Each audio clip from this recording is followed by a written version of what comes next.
My name is Katie Reines. I'm a registered dietitian.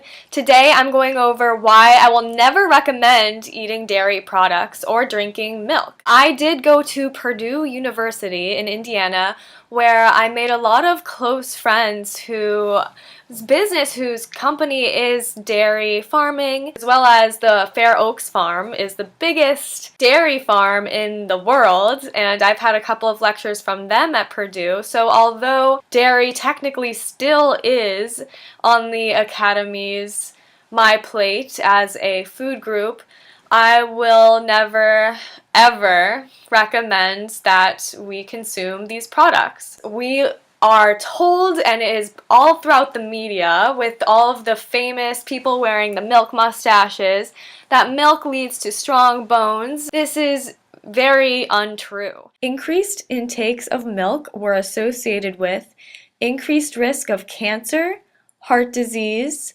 mortality or death, and increased risk of hip fracture. A plant-based diet associated with lower hip fracture risk among Chinese.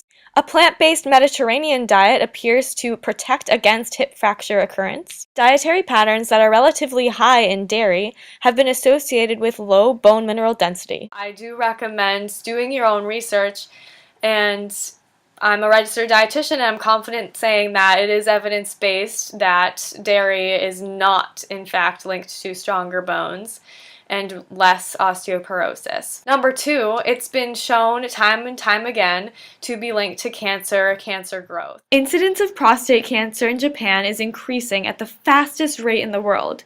It is strongly correlated with an increase of about 20-fold in milk consumption. Plant-based dietary patterns have been shown to have cancer preventative effects. The medical community urgently needs to re-evaluate dietary milk recommendations. Plant sources of calcium, like kale, contain cancer-fighting nutrients like sulforaphane, which have been shown to kill cancerous stem cells. So let's get our calcium from a cleaner, leaner source.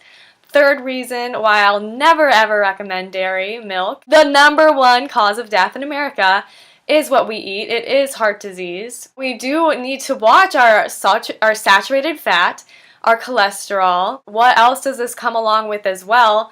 Hormones. Even if it's antibiotic-free, hormone-free milk, guess what? Milk has naturally occurring hormones in it. It's gonna cause acne. Estrogens are unavoidable hormones in non-vegetarian nutrition. Dairy estrogen has been shown to initiate tumors. Dairy-sourced hormones may cause acne, prostate, and breast cancers. Intakes of dairy products are strongly associated with acne in adolescents. Dairy products and dairy milk contain zero fiber, a nutrient that is very lacking in our diet. Fiber is going to help us to feel full, to maintain our weight that we are supposed to be at. It's going to help the gut health. So wait a second, Katie, what about yogurt?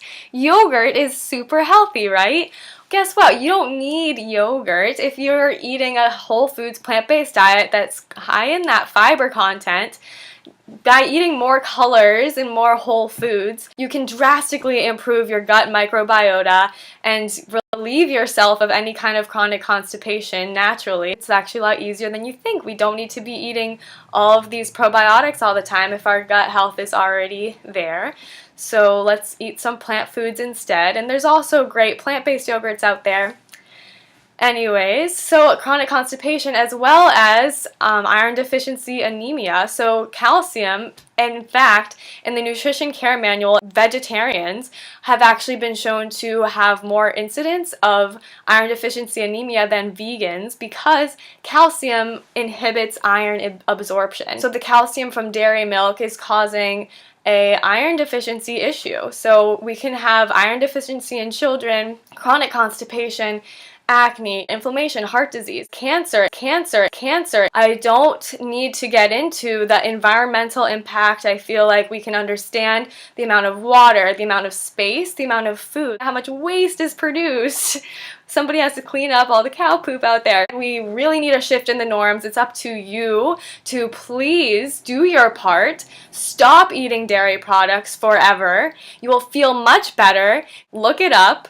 Any questions, concerns, more videos to come, more about how to get in good calcium sources. I recommend looking up nutritionfacts.org. I have resources below, studies below. Give this video a thumbs up, and please stop eating and drinking dairy products. Bone fracture rates are highest in countries that consume the most dairy, calcium, and animal protein. Most studies of fracture risk provide little or no evidence that milk or other dairy products benefit bone. Accumulating evidence shows that consuming milk or dairy products may contribute to the risk of prostate and ovarian cancers, autoimmune diseases, and some childhood ailments. Because milk is not necessary for humans after weaning, and the nutrients it contains are readily available in foods without animal protein, saturated fat, and cholesterol, vegetarians may have healthier outcomes for chronic disease if they limit or avoid milk and other dairy products. Bones are better served by attending to calcium balance and focusing efforts on increasing fruit and vegetable intakes, limiting animal protein, exercising regularly, getting adequate sunshine or supplemental vitamin D, and getting calcium from plant sources.